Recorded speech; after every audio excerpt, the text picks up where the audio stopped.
નમસ્તે મિત્રો, આપણે જીપીએસસી મેઇન્સનું પેપર 2 સોલ્વ કરીએ છીએ 2021નું ક્લાસ 1નું જનરલ સ્ટડીઝ પેપર 2 અને એમાં ત્રીજા સેક્શન પર આવીએ છીએ જે છે એથિક્સનું, નીતિશાસ્ત્ર, એથિક્સ ઇન પબ્લિક સર્વિસ. એની પહેલાંના બે સેક્શન આપણે અગાઉ સોલ્વ કરી ચૂક્યા છીએ, એનો અલગ વિડીયો છે, તો એની લિંક ડિસ્ક્રિપ્શનમાં પડી હશે, તો એ જોઈ શકો છો. એકાદ આની લિંક લેક્ચર પતે પછી અહીંયા પણ આવશે ક્યાંક. ઓકે, તો આ એક સબ્જેક્ટ એવો છે એથિક્સવાળો, નીતિશાસ્ત્રવાળો, જે તમારું કમ્પ્રિહેન્સિવ ઓવરઓલ રીડિંગ કેવું છે એ માપી લે. અને રીડિંગ કરતાં વધુ જરૂરી હોય કોઈ એક શબ્દ કહેવાય છે ઇંગ્લિશમાં કોગ્નિશન અને પરસેપ્શન. કોગ્નિશન એટલે તમે કોઈ વસ્તુ વાંચી અને સમજો છો કેટલી સારી રીતે, અને તમારી આજુબાજુની વસ્તુઓ વિશે તમારો પરસેપ્શન કેવો છે. ઓકે, પોઝિટિવ વિચારધારાવાળા છો, નેગેટિવ વિચારધારાવાળા છો, ઓકે, આશાવાદી છો, નિરાશાવાદી છો, એ આઈડિયા આવે. અને સમાજને લઈને, અલગ અલગ સમાજના મૂલ્યોને લઈને તમારો દ્રષ્ટિકોણ કેટલો ઉદાર છે એનો આઈડિયા આવતો હોય એમાં. તો શરૂ કરીએ. પહેલો ક્વેશ્ચન એથિક્સવાળા સેક્શનનો અને પેપરનો 11મો ક્વેશ્ચન છે. Can law enforce values and ethics in society? શું કાયદો સમાજમાં મૂલ્ય અને નૈતિકતાનો અમલ કરાવી શકે છે? તો પહેલી વસ્તુ, આનો એક કીવર્ડ છે એન્ફોર્સ. ઓકે, તો એક ખાસ સ્ટેટમેન્ટ યાદ રાખજો કે values and ethics can not be enforced. Okay, નૈતિક મૂલ્યો તમે ક્યારેય કોઈના ઉપર એન્ફોર્સ ન કરી શકો, એ અંદરથી જાગૃત થાય. અને જો અંદરથી ન હોય કોઈ વ્યક્તિમાં કે સમાજના કોઈ ભાગમાં, તો પછી એ વેલ્યુઝ અને એથિક્સ કલ્ટિવેટ કરવા પડે. ઓકે, એ કલ્ટિવેટ થાય, રિપીટેડ કોઈ વસ્તુ કરે રાખો તો એનાથી. ઓકે, આદત પડી જવી જોઈએ એ વસ્તુ. અને એના માટેના ઘણા બધા માધ્યમો હોય એ વેલ્યુઝ એન્ડ એથિક્સ કલ્ટિવેટ કરવા માટેના. ઓકે, એટલે એ કેળવવા માટેના મૂલ્યોનો વિકાસ અંદરથી પછી કરાવવો પડે. ઓકે, નિખાર આપવો પડે એને. કોઈ વ્યક્તિમાં ન હોય તો છુપાયેલા હોય, માણસાઈ છુપાયેલી હોય તો એને જાગૃત કરવી પડે. એના માટે ઘણા બધા માધ્યમો હોય, એમાંનો એક માધ્યમ છે કાયદો. ઓકે, એટલે કાયદો ઘણી હદે હેલ્પ કરે છે સમાજમાં સારા નીતિ અને મૂલ્યો સ્થાપિત કરવા માટે. જેમ કે કોઈ એવી પ્રેક્ટિસ હોય કે જે નીતિગત નથી, જે સારી પ્રેક્ટિસ નથી, ઓકે, તો એને પછી કાયદાથી એને પ્રતિબંધિત કરવામાં આવે, એના માટે સજા લગાવવામાં આવે. ઘણીવાર એ કાયદાઓ સફળ થાય છે. ઉદાહરણ, આપણે એક સતી પ્રથા જેવું દૂષણ આવી ગયું હતું, તો એની ખિલાફ કાયદો આવ્યો તો એ ખતમ થઈ ગઈ. ઓકે, એક બીજું દૂષણ હતું બાળક વિવાહનું, એની ખિલાફ પણ કાયદો આવ્યો.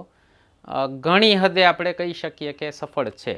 ઓકે, બાળવિવાહ નાબૂદ કરવામાં. હજી એ દેશમાં ક્યાંક ક્યાંક ખૂણે ખાંચરે બાળવિવાહ થઈ જાય છે, પણ તમે કહી શકો ઘણી હદે સફળ છે બાળવિવાહ નાબૂદ કરવામાં. પણ દર વખતે ખાલી કાયદો બનાવી નાખવાથી જ સોલ્યુશન નથી આવી જતું. ઓકે, બીજી વસ્તુ, એક કાયદાનું ઇમ્પ્લિમેન્ટેશન પણ કરાવવું એટલું જ જરૂરી છે. ઓકે, સ્ટ્રિક્ટ ઇમ્પ્લિમેન્ટેશન કરાવવું ખૂબ જ જરૂરી છે. જેમ કે આપણા કોઈ મિત્રો હોય, ફોરેન ફરી આવતા હોય કોઈ ડેવલપ્ડ દેશમાં, તો ત્યાંથી આવી અને આપણને બે વસ્તુના ખાસ વખાણ કરે, એક ટ્રાફિક અને બીજું ચોખ્ખાઈ. ઓકે, તો ટ્રાફિકના નિયમો લોકો પાળતા હોય છે. ઓકે, એના માટે કાયદો જરૂરી જ છે. ઓકે, અને એ કાયદાનું સ્ટ્રિક્ટ ઇમ્પ્લિમેન્ટેશન પણ જરૂરી છે. આપણે અગાઉ આ જ પેપરના બીજા સેક્શનમાં, એટલે કે જાહેર વહીવટવાળા, પબ્લિક એડમિનિસ્ટ્રેશનવાળા સેક્શનમાં વાત થઈ કે મોટર વ્હીકલ અધિનિયમના વધેલા ફાઇન્સથી, જે દંડની રકમ વધી ગઈ છે, એનાથી ટ્રાફિકના કાયદાઓ અમલમાં આવી, ટ્રાફિકના નિયમો પાળવાનું લોકો શરૂ કરશે કે નહીં. તો એક એ ટ્રાફિકવાળું, બીજું ક્લીનલીનેસ, સફાઈ. ઓકે, સાફ સફાઈ માટે પણ એ લોકોને ત્યાં આપણે એવું સાંભળ્યું હોય કે ફાઇન લાગી જાય અને ફલાણું થઈ જાય, ઢીકાણું થઈ જાય, આટલો બધો ફાઇન લાગે. તો એ પણ આપણે બે વસ્તુ ભારતમાં કરવાની જરૂર છે. ઓકે, પણ અગેન ફક્ત કાયદાથી એ વસ્તુ અમલમાં નહીં આવી જાય. ઓકે, એના માટે એક ખાસ વસ્તુ જરૂરી છે, પબ્લિક અવેરનેસ. જનજાગૃતતા કોઈ પણ વસ્તુ માટે બહુ ઇમ્પોર્ટન્ટ હોય. ઓકે, બાલ વિવાહ પ્રતિબંધ કર્યું, વિવાહ ફરી શરૂ થયા, એના માટે પણ જનજાગૃતતા બહુ જરૂરી હતી. અને એક ઉદાહરણ છે ભારતનું કે ગમે એવો સ્ટ્રિક્ટ કાયદો લાગુ કરી દો તમે, જો એમાં જનજાગૃતતા સાથે મળેલી નહીં હોય તો એ કાયદો પણ ફેલ જાય છે. એવો એક કાયદો છે ડાઉરી પ્રોહિબિશન એક્ટ, અતિશય સ્ટ્રિક્ટ કાયદો છે. સામાન્ય રીતે કોઈ પણ કાયદામાં આપણો આઈપીસી હોય, સીઆરપીસી હોય, તો સામાન્ય રીતે એમાં ઓનસ ઓફ પ્રૂફ જે કહેવાય, ઓનસ ઓફ પ્રૂફ એટલે સાબિત કરવાનો બોજો, એ ફરિયાદી ઉપર હોય. તમે કોઈ ઉપર ફરિયાદ કરો કે આણે મારી વસ્તુ ચોરી કરી છે, તો તમારે સાબિત કરવી પડે કે એણે ચોરી કરી છે. ડાઉરી પ્રોહિબિશન એક્ટમાં બર્ડન ઓફ પ્રૂફ આરોપી ઉપર હોય છે. એણે સાબિત કરવાનું કે મેં ગુનો નથી કર્યો. એટલે સાધારણ રીતે બધા ગુનામાં પ્રિસ્યુમ્ડ ઇનોસન્ટ અન્ટિલ પ્રૂવન ગિલ્ટી એવો એક સિદ્ધાંત હોય. જ્યાં સુધી તમે દોષી સાબિત ન થાવ ત્યાં સુધી તમને બેકસૂર માનવામાં આવે, નિર્દોષ માનવામાં આવે. પણ આ દહેજ પ્રતિબંધનો કાયદો એવો છે કે તમને પહેલાં દોષી માનવામાં આવે અને પછી તમારે સાબિત કરવાનું કે હું નિર્દોષ છું, પણ હજી સફળ નથી. ઓકે, તો દહેજ ગુજરાતમાં કહી શકાય કે ઘણી ખરી જગ્યાઓએ ખતમ થઈ ગઈ છે. પણ તમે બાકીના રાજ્યોમાં જાઓ તો યુપીએસસી પાસ કરેલા લોકો, આઈએએસ થયેલા લોકો પણ દહેજ લેતા હોય છે. ઓકે, તો ક્યાંક ને ક્યાંક જાગૃતતામાં કમી રહી ગઈ. ઓકે, કાયદો તો સ્ટ્રિક્ટ જ છે, ખૂબ જ સ્ટ્રિક્ટ કાયદો છે દહેજનો કાયદો, પણ ક્યાંક ને ક્યાંક જાગૃતતામાં કમી રહી ગઈ. બિહારમાં હજી જુદું દૂષણ છે. કોઈ માની લો શહેરમાંથી ભણેલો છોકરો ઘરે જઈ અને લગ્ન કરે અને જો એ છોકરીવાળાને એમ કહે કે મારે દહેજ નથી જોતી, તો એમ માનવામાં આવે કે છોકરામાં કંઈક ખોટ હશે એટલે દહેજ નથી લેતા. તો પછી સરકારે શું કર્યું, એના માટે હજી એક કદમ ઉઠાવ્યું. ઓકે, તો આ પણ એક સમસ્યા હોય છે કે ઘણી વખત કાયદો પસાર કરી નાખવાથી પણ સમસ્યા સમાધાન નથી થતું. અને બીજી એક વસ્તુ, ઘણી વખત અતિશય આકરો કાયદો પસાર કરવાની નેગેટિવ ઇફેક્ટ પણ હોય છે. જેમ કે હમણાં આઈપીસીની અમુક કલમમાં સુધારો કરવામાં આવ્યો. આપણે જોયું કે છેલ્લા 1-2 વર્ષમાં નાની છોકરીઓ ઉપર રેપ થવાની ઘટના બહુ વધી ગઈ. તો કાયદામાં સુધાર કરવામાં આવ્યો કે અમુક ઉંમરથી અલગ અલગ રાજ્યોએ પહેલાં અમુક સુધારો કર્યો, પછી કેન્દ્ર સરકારે કર્યો કે અમુક ઉંમરથી નાની બાળકીનો કોઈ રેપ કરે તો એને ફાંસી. તો હવે આની નેગેટિવ ઇફેક્ટ પણ આવી શકે કે હવે એ જે છોકરીનો માની લો રેપ થશે તો એના જીવતા બચવાના ચાન્સ ઘટી જાય. કારણ કે જો એ જીવતી રહે તો એ રિપોર્ટ કરશે કે મારો રેપ થયો હતો. જો એ જીવતી નહીં રહે તો આરોપી કદાચ બચી જાય એવો આરોપીના મગજમાં એવું ગણિત હોઈ શકે અને એ મર્ડર કરી નાખે છોકરીનું, એવું બની શકે. એની પાસે મર્ડર ન કરવાનું કોઈ ઇન્સેન્ટિવ નથી, કારણ કે રેપ કરી નાખો તો પણ સજા મોતની છે અને મર્ડર કરી નાખે તો પણ સજા મોતની છે. એટલે એની પાસે એનો જે એણે એક અતિશય ક્રૂર ક્રાઇમ કરી નાખ્યો છે, ઓકે, હાઇનસ ક્રાઇમ કહેવાય જેને, એ ક્રાઇમને હજી વધુ ક્રૂર કરતા અટકાવવા માટે કોઈ ઇન્સેન્ટિવ નથી એની પાસે. ઓકે, તો આ પણ એક પાસું હોય છે. બીજી વસ્તુ, આમાં ઘણા બધા સામાજિક સંગઠનોનો પણ રોલ આવે છે. ઓકે, મેં પહેલાં પણ કીધું, ફરીથી કહીશ કે તમે જીપીએસસી યુપીએસસીની તૈયારી કરી લો તો ચાની લારીએ જે ડિબેટ થતી હોય અને તમારી વાતમાં ફરક હોવો જોઈએ. ઓકે, તો એકચ્યુઅલી કોઈ પણ ક્રાઇમમાં સરકારનું કામ ચાલુ થાય ઘટી ગયા પછી, તો એ ક્રાઇમ ઘટી ગયા પહેલાં કોનું કામ ચાલુ થતું હોય, એમાં આવી જાય મિત્રો, સમાજ, શિક્ષણ વ્યવસ્થા, ઓકે, અને માતા પિતા. કારણ કે માતા પરમો ગુરુ, પિતા દ્વિતીય ગુરુ. તો છેલ્લા તમને 2 કેસીસ કહું, આઝાદ ભારતમાં ફાંસી અપાયેલા, જે સિવિલિયન્સને ફાંસી અપાઈ હતી, એવા છેલ્લા 2 કેસીસ. નામ નહીં આપું તમને એકેયના, આમ પણ તમારે મેઇન્સમાં કોઈના નામ લખવાના છે નહીં. ઓકે, એટલે જેણે આતંકવાદ સિવાયના કોઈ ક્રાઇમમાં જેને ફાંસી મળી હોય, એકના ઘરવાળાએ એની લાશ સ્વીકારવાની ના પાડી દીધી હતી ફાંસી દીધા પછી, કે આ અમારો માણસ નથી, તમારે આનું જે કરવું હોય એ કરો. અને બીજાને દિલ્હીમાં જે પેલા 4 લોકોએ રેપ કર્યો હતો, એ લોકોને ફાંસી ન મળે એના માટે એના મા બાપે ખૂબ એને પ્રોટેક્શન આપ્યું, અને વકીલે પણ ખૂબ પ્રોટેક્શન આપ્યું કે જ્યાં સુધી બને ત્યાં સુધી કાયદાની તમામ આટીઘૂટીનો ઉપયોગ કરી અને કેસ લંબાઈ ગયા.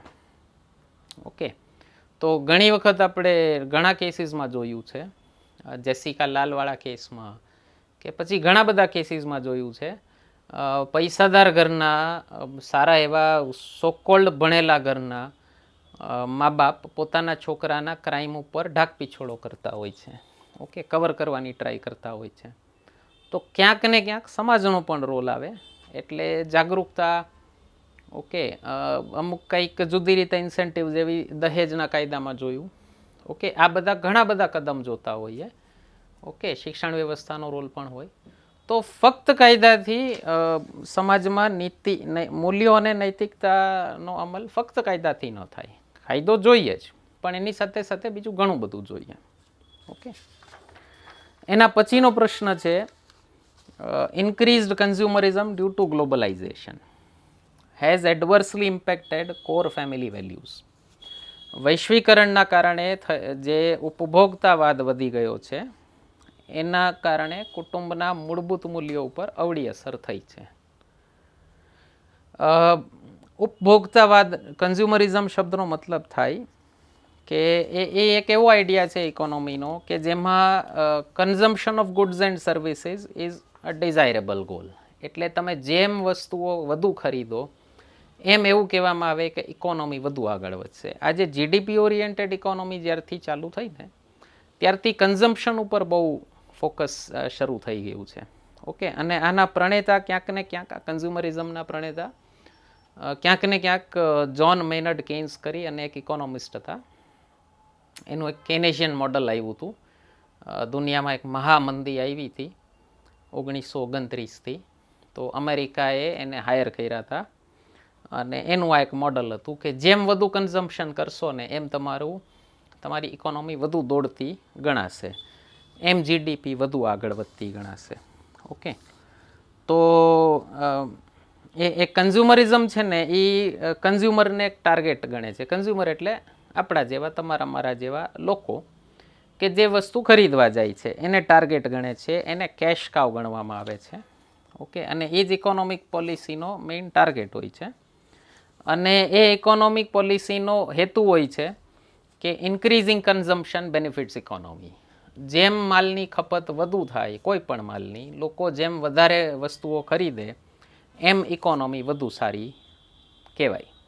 અને આ મોડલમાં સેવિંગ્સને, બચતને હાર્મફુલ ગણવામાં આવે છે. ઓકે, કારણ કે બચત કરશે તો ઇમિડિયેટલી કન્ઝ્યુમર કાંઈ ખરીદશે નહીં.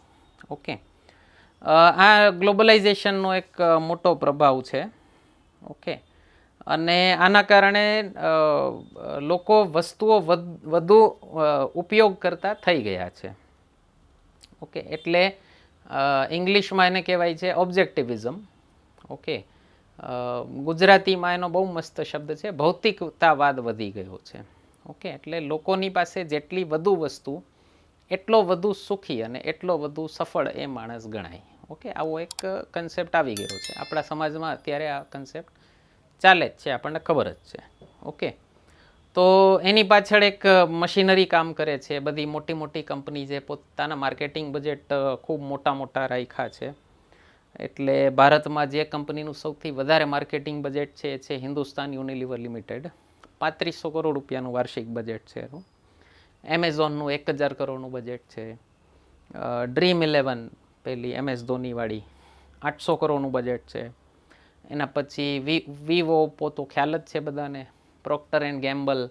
ઓકે, આ બધાના માર્કેટિંગ બજેટ ખૂબ વધારે છે. તો શું કરે, આખો દિવસ એડનો મારો ચાલુ રહે. તમે યુટ્યુબમાં આવો કે ફેસબુકમાં આવો, ગૂગલમાં આવો, ટીવી ખોલો, ગમે ત્યાં જુઓ, એડ એટલી બધી આવે. અને તમને આમ કાયદેસર આમ ફોર્સ કરે કોઈ વસ્તુ ખરીદવા માટે. એનાથી શું થાય, એક ચડસા ચડસી ચાલુ થઈ જાય કે ફલાણાએ આ લીધું તો મારે આ લેવાનું. એમાં હજી એક રોલ પ્લે કરશે સોશિયલ મીડિયા. આ બધું કનેક્ટેડ છે. હા, એમાં હજી એક રોલ પ્લે કરશે સોશિયલ મીડિયા, કે ઇન્સ્ટાગ્રામ ઉપર ફોટો ખેંચીને નાખી દીધો કે ભાઈ ફલાણો ફલાણી હોટલમાં જમવા ગયો તો મારે પણ જવું પડે. તો આ બધી વસ્તુથી છે ને, જે આપણા સુખનું કેન્દ્ર જે હ્યુમન સેન્ટ્રિક હતું ને, અથવા ફેમિલી ઓરિએન્ટેડ હતું, એની જગ્યાએ પ્રોડક્ટ સેન્ટ્રિક થઈ ગયું છે. એટલે લોકો એ નથી વિચારતા કે હું જે પરિવારમાં રહું છું એમાં સુખેથી છું કે નહીં, હું એકલો મારી જાતને વધુ વસ્તુથી ખુશ કરી શકું છું.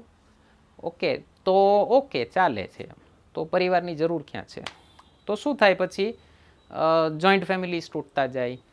સિરિયલ્સમાં જોવો છો તમે, સાસુ બહુ ક્લેશ થાય. એમાં એક કારણ આ પણ હોય છે ઉપભોક્તાવાદ, કે મને કેમ ના પાડી, ઓલીએ લીધું તો હું કેમ નહીં લઉં. દેરાણી જેઠાણી ક્લેશ કયો, ઇવન મધર ડોટર ક્લેશ હોય છે. મા દીકરીમાં પણ આવા ક્લેશિસ હોય છે. એટલે એવું નથી કહેતો કે ફિમેલ સેન્ટ્રિક જ છે, ભાઈ ભાઈમાં ક્લેશ હોય છે. અને માની લો કોઈ જોઈન્ટ ફેમિલી છૂટું પડ્યું, બે ભાઈઓ ભેગા રહેતા હતા અને છૂટા પડ્યા, પછી જોજો તમે એ કાકા બાપામાં એના છોકરાઓમાં કેટલી ચડસા ચડસી હશે પોતાને આગળ બતાવવા માટે. એમાં પણ આ કન્ઝ્યુમરિઝમનો ક્યાંક ને ક્યાંક રોલ છે જ. બીજી એક વસ્તુ આ કન્ઝ્યુમરિઝમના લીધે થઈ છે, એ લોકોનો એક ટાર્ગેટ છે. એ લોકો એક સ્ટડી કર્યું કે નાના બાળકો છે ને, એ મા બાપને કાળજાના કટકા જેવા હોય છે. તો એડ્સ એવી બનાવી કે જેના કારણે બાળકોનો ડિસિઝન મેકિંગમાં રોલ વધી જાય, અને એ લોકોએ કાયદેસર શબ્દો એવા વાપરેલા છે, how to get the parents out of the way. એના કારણે એ લોકો છે ને પ્રોડક્ટ્સ એવી બનાવે છે, ગેમ્સ બનાવે તો એટલી એડિક્ટિવ ગેમ્સ હોય કે મેચ્યોર્ડ માણસને પણ જો એડિક્શન લાગી શકતું હોય તો નાના બાળકને વધુ અસર થાય. પછી ખાવાનું એવું હોય, જેમ કે ચિપ્સ છે, કે ઓલું પેકેટ ફૂડ જેટલું આવે છે, અથવા કોલ્ડ ડ્રિંક છે, તો એ બધામાં કોઈ પ્રોડક્ટ એવો નાખે કે જેનાથી તમને એની લત લાગે. ઇવન ઘણા હોટલવાળા પણ નાખતા હોય છે. એવું એક સબસ્ટન્સ આવે છે, અજીનોમોટો કહેવાય છે ને, ટેસ્ટ એન્હેન્સર હોય અને તમને એની લત લાગી જાય. એટલે દર થોડાક દિવસે તમને જોઈ ખાવાનું ન મળે તો તમે આમ ઘાંઘા જેવા થઈ જાઓ. તો એના કારણે પેરેન્ટ્સ ચિલ્ડ્રન ક્લેશ વધી જાય. મા બાપ ના પાડે કે નથી ખાવું અથવા નથી લેવી આ વસ્તુ, અને છોકરું જીદ કરે, અને નાનપણથી છોકરું એ ગરજ લઈને બેઠું હોય મા બાપની ખિલાફ કે મને તમે પહેલેથી બધું ના પાડો છો. બીજો એક આનાથી ખરાબ ઇફેક્ટ આવી છે આ ફ્લેટ કલ્ચરથી. કોલોની કલ્ચર આવી ગયું છે ને, મોટા મોટા અપાર્ટમેન્ટ્સ હોય અને 40-50 ફેમિલી, 100 ફેમિલી એક ભેગા રહેતા હોય, બધાના છોકરા ભેગા રમશે, તો એક પિયર પ્રેશર આવશે કે ભાઈ ફલાણાએ ફલાણું રમકડું લીધું તો બધાના છોકરાઓને એ રમકડું મળવું જોઈએ, અને કોઈની આર્થિક સ્થિતિ ખરાબ હોય અને ન મળે તો પછી ઘરમાં કજિયા થાય. એટલે સુખ ક્યાં છે એ એક વખત વિચારી જોવું, આપણી જાતને પૂછી જોવું. કે મને એક મળ્યા હતા, પોતાના છોકરાને 12,000 રૂપિયાનું કંઈક સ્કૂટર જોઈ છે એવું કહેતા હતા, કે છોકરો જીદ કરે છે અને 12,000 રૂપિયાનું સ્કૂટર લેવું, ઓલું ઘરમાં ફેરવવાનું કંઈક સ્કૂટર કહેતા હતા. તો મેં એમને પૂછ્યું, મેં કીધું ભાઈ તમને 2,000 રૂપિયાની સાયકલમાં રાજી થઈ ગયા હતા ને? તો મને કહે 2,000 હું, મારા બાપાએ મને 700 રૂપિયાની જૂની સાયકલ લીધી. તું રાજી જ થઈ ગયા હતા ને? હા. કોઈ નાનું છોકરું, કોઈ ગરીબનું છોકરું હોય, એને ખાલી એક ટાયર મળી જાય તોય રાજી થઈ જાય ને, અને 2 ટાયર મળી જાય તો અમીર થઈ જાય, કે એક ફાટે તોય મારી આગળ બીજું છે. તો મેં કીધું સુખ ક્યાં છે વિચારજો ખાલી. હા, ટાયરમાં, સાયકલમાં, સ્કૂટરમાં ક્યાં? કે ટાયરમાં. મેં કીધું નહીં, માણસમાં. સુખ ક્યાં છે? તમારી અંદર છે. તો આ બધા ઘણા બધા પ્રોબ્લેમ્સ આવ્યા છે આ કન્ઝ્યુમરિઝમના કારણે, કે પાડોશી સાથે ચડસા ચડસી કરવી, keeping up with your neighbours.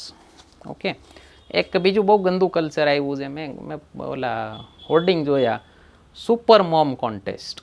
Okay, ફલાણાની મોમ સુપર મોમ છે, ફલાણાનો ડેડ સુપર ડેડ છે. સુપર મોમ કોને કહેવાય? ઘરે સાચવતી હોય, નોકરીએ કરતી હોય, છોકરાઓની બધી ફરમાઈશે પૂરી કરતી હોય તો સુપર મોમ. તો એલા મારીમાં ઓછું ભણેલી હોય, માની લો કે ગામડામાં રહેતી હોય, કે જોબ ન કરતી હોય, કે એને લટક મટક કરીને ફેશન કરતા ન આવડતું હોય, તો એ સુપર મોમ નથી. એટલે મારી માં સુપર મોમ છે હું કોક આગળ સર્ટિફાઈ કરાવવા જાઉં. ઓકે, આ બધું કન્ઝ્યુમરિઝમ જ છે. પેલા કન્ટેસ્ટવાળા એ તમને કન્ઝ્યુમર તરીકે ઓળખે છે, આઈડેન્ટિફાઈ કરે છે કે આ મેં કન્ટેસ્ટ ઓર્ગેનાઇઝ કર્યો તો એના કન્ઝ્યુમર કોણ? એ ફલાણી સો કોલ્ડ સુપર મોમ થવાની ગેલછાવાળી સ્ત્રીઓ. ઓકે, ફલાણાનો ડેડ સુપર ડેડ. અરે દરેકનો ડેડ સુપર ડેડ જ હોય, દરેકની માં સુપર મોમ જ હોય. તો આટલા આ બધા ઘણા બધા કારણો છે. ઓકે, એટલે શો ઓફ વધી ગયો છે વગેરે વગેરે. ઓકે, તો એના કારણે પારિવારિક મૂલ્યો ઉપર અવળી અસર થાય છે. આમાં પોઝિટિવ લખવાની જરૂર નથી. બરાબર, નોર્મલી આપણે એવી સલાહ આપીએ છીએ કે બંને પાસા જોવા, જ્યાં નીકળતા હોય બે પાસા ત્યાં જોવાય. ઓકે, એક આ જીડીપીવાળી ઇકોનોમીનું એક બીજું ખરાબ પાસું છે કે માની લ્યો મારી મમ્મી ઘરે થેપલા બનાવી દે, એ થેપલાની કોઈ કિંમત ચૂકવતું નથી તો જીડીપી નહીં વધે. પણ એ થેપલા બનાવવાના બંધ કરી અને બહારથી બ્રેડ અને બટર લેવાનું ચાલુ કરીએ તો પૈસાની આપલે વધશે, ચોપડે ચડશે તો જીડીપી વધશે. ઓકે, એટલે અમેરિકાની અને જેટલા પણ ડેવલપ્ડ કન્ટ્રીઝ છે એ લોકોની જીડીપી વધવા પાછળનું આ એક મોટું કારણ છે. ઓકે, હવે એક મસ્ત વસ્તુ કહું તમને.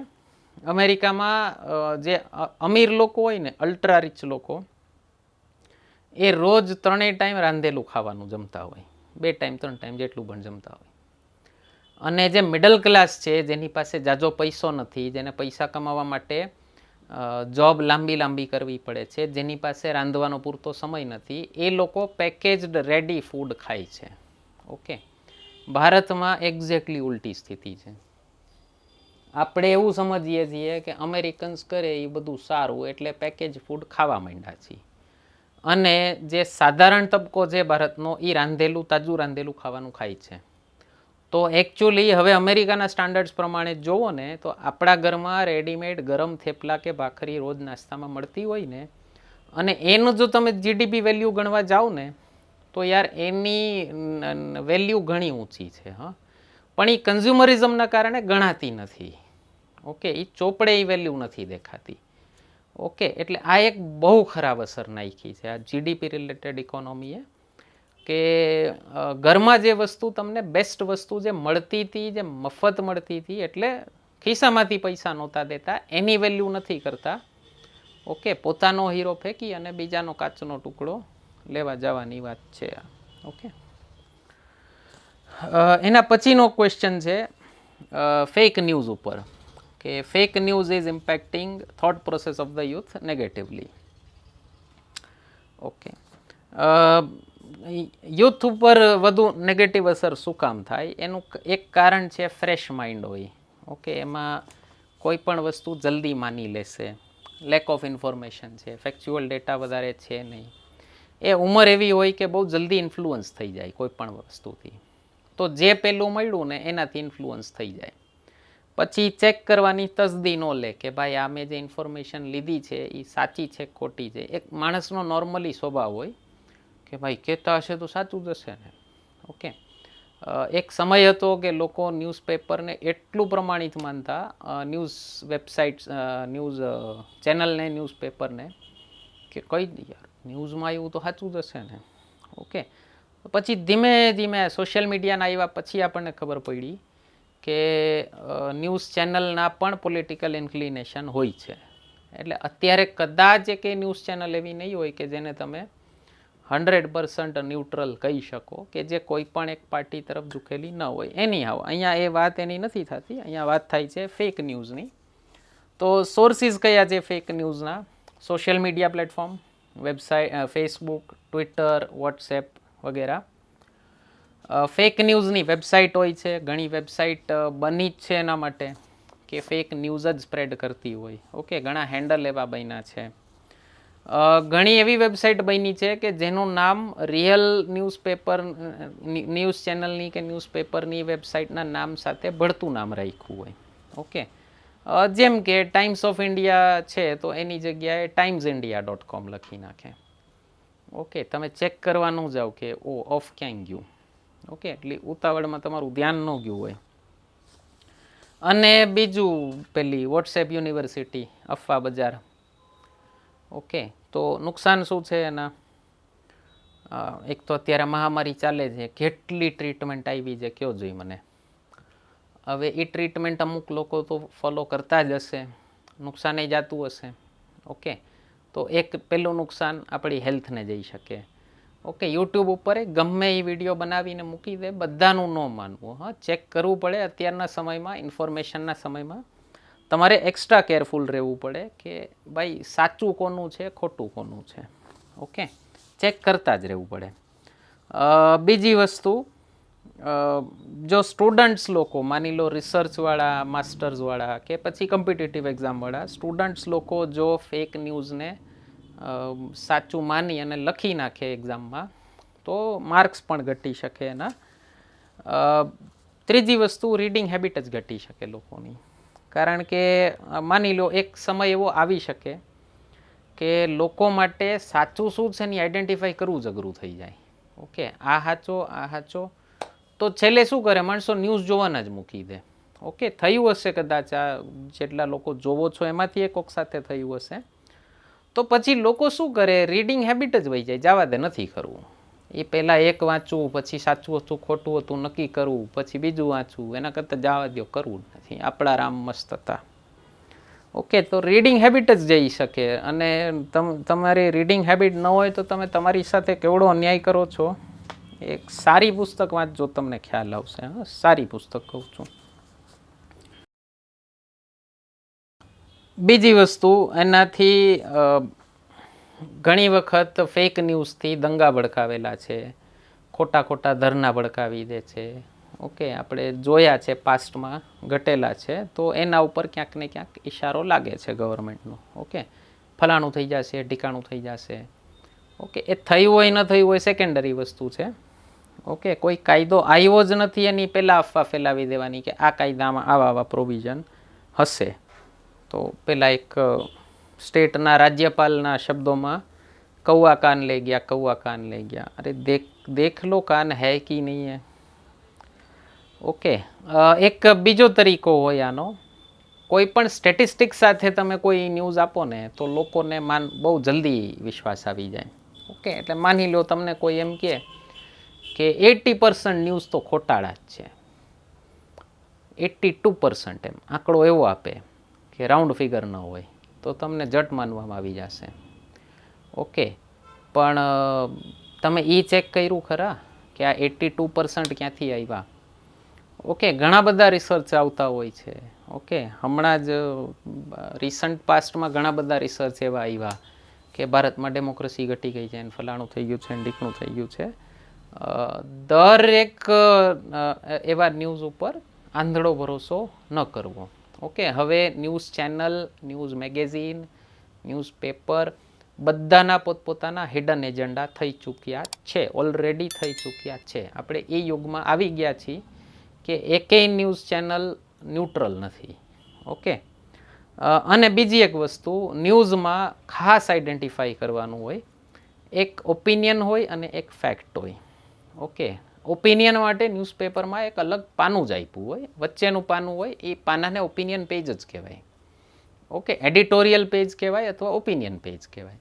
ત્યાં અલગ અલગ લેખકો પોતાના ઓપિનિયન લખી શકે. જેમ કે નેશનલ લેવલના જેટલા ન્યૂઝપેપર્સ છે એમાં એ આર્ટિકલની નીચે જ લખેલું હોય, the views of the author are is personal. Okay, આની સાથે તંત્રી સહેમત નથી કે આની સાથે અમારું છાપું સહેમત નથી, આ એના પોતાના વ્યૂઝ છે. બાકીના જે પાના હોય ને એમાં ખાલી ફેક્ટ્સ જ દેવાના હોય, એમાં ઓપિનિયન ન દેવાના હોય.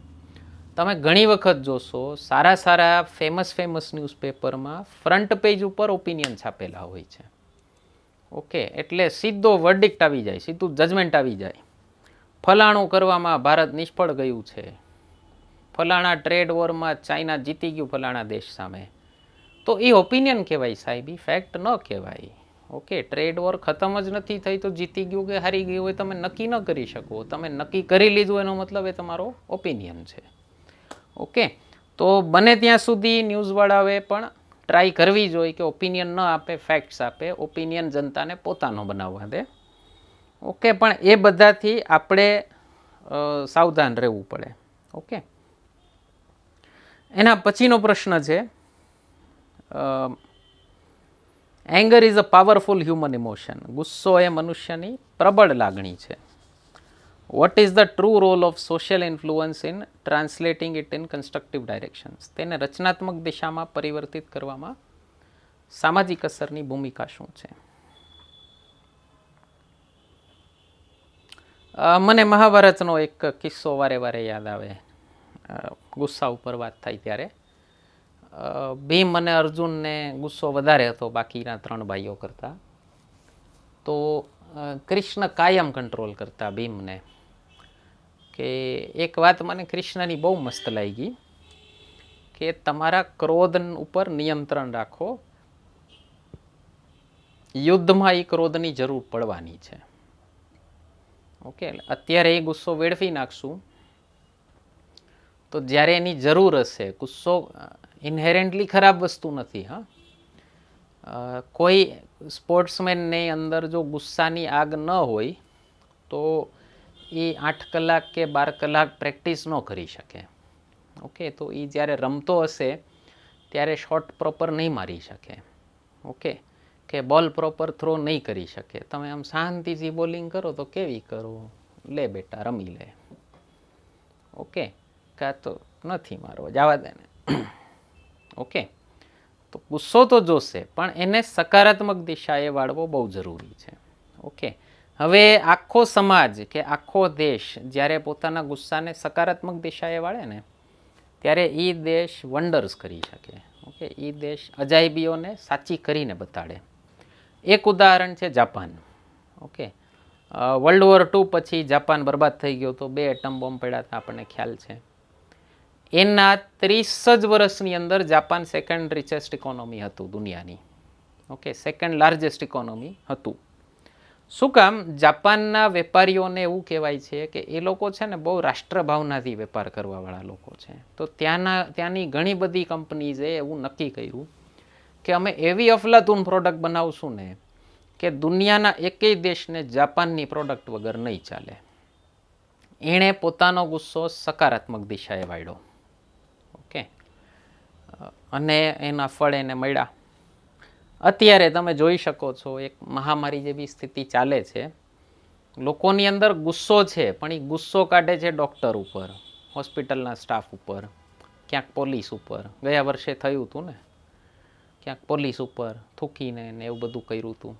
ઓકે, ગુસ્સો છે બહુ સારી વસ્તુ છે પણ અત્યારે એ ગુસ્સો સિસ્ટમ ઉપર કે કોઈ પણ XYZ અધિકારીઓ ઉપર કાઢીને કોઈ ફાયદો નહીં થાય. તો અત્યારે એ ગુસ્સાને જો રચનાત્મક દિશા નહીં આપીએ તો પહેલી વસ્તુ તો શું કરવું પડે? શાંત રાખવો પડે. અને એને અત્યારે ભાઈ મુસીબતમાંથી બહાર નીકળો. પછી જ્યારે સમય આવે ત્યારે જાપાને જે રીતે કર્યું કે હવે હું મારા દેશને એટલો આગળ કઈ રીતે લઈ જાઉં કે ફરીથી ક્યારે આવી તબાહી ન આવે. ઓકે, અને આવી તબાહી મારા દેશ ઉપર નાખી કોણે? ઓકે, તો એ ફરીથી ક્યારેય એવું વિચારવું ન જોઈએ ભારત ઉપર કર્યા પહેલાં. અથવા ભારતને આર્થિક રૂપથી એટલો શક્તિશાળી બનાવી દે કે આર્થિક રૂપથી, સાયન્ટિફિકલી, નોલેજની દ્રષ્ટિએ, ઓકે, નોલેજ સુપર પાવર બનાવો, વિશ્વગુરુ બનાવો. ઓકે, વૈજ્ઞાનિક સુપર પાવર બનાવો, વૈજ્ઞાનિક મહાસત્તા બનાવો. ઓકે, તો આ એક દિશા હોય ગુસ્સાને સકારાત્મક દિશામાં પરિવર્તિત કરવાની, અને એના માટે આખો સમાજ જવાબદાર હોય છે. ઓકે, એના માટે મેં એક બહુ મસ્ત ઉપમા સાંભળી હતી કે ખાલી એક વ્યક્તિ જો સારો વ્યક્તિ થઈ જાય તો એનાથી સારો સમાજ કે સારા દેશનું નિર્માણ નથી થઈ જતું. જેમ કે સારી બેસ્ટ ક્વોલિટીની ઈંટ ભેગી કરી નાખો તો સારું મકાન ન બની જાય. ઓકે, સારું મકાન બનાવવા માટે એક સારો આર્કિટેક્ટ જોઈએ. ઓકે, એટલે એને સ્ટ્રક્ચર સારું દેવું પડે. એવી રીતે સારો સમાજ, સારો દેશ બનાવવા માટે સારા વ્યક્તિઓ તો જોશે જ, પણ સારું સ્ટ્રક્ચર પણ દેવું પડશે. ઓકે, એના પછીનો ક્વેશ્ચન છે, મહાત્મા ગાંધી અનુસાર શ્રેષ્ઠ વહીવટકર્તા, બેસ્ટ એડમિનિસ્ટ્રેટર એ છે કે જે સત્તાને લોકોના ટ્રસ્ટી તરીકે ધારણ કરે છે અને તેનો ઉપયોગ લોકોના ફાયદા માટે કરે છે. ટ્રસ્ટી શબ્દનો મતલબ શું થાય? સૌથી પહેલાં ગુજરાતીમાં એને કહેવાય છે સંરક્ષક અથવા અભિભાવક. તમને કોઈની પ્રોપર્ટી મળી છે એ ટ્રસ્ટથી મળેલી છે. ઓકે, તમારે એનું સંચાલન સારી રીતે કરવાનું છે. પ્રોપર્ટી હોય, વસ્તુ હોય, કાંઈ પણ હોય.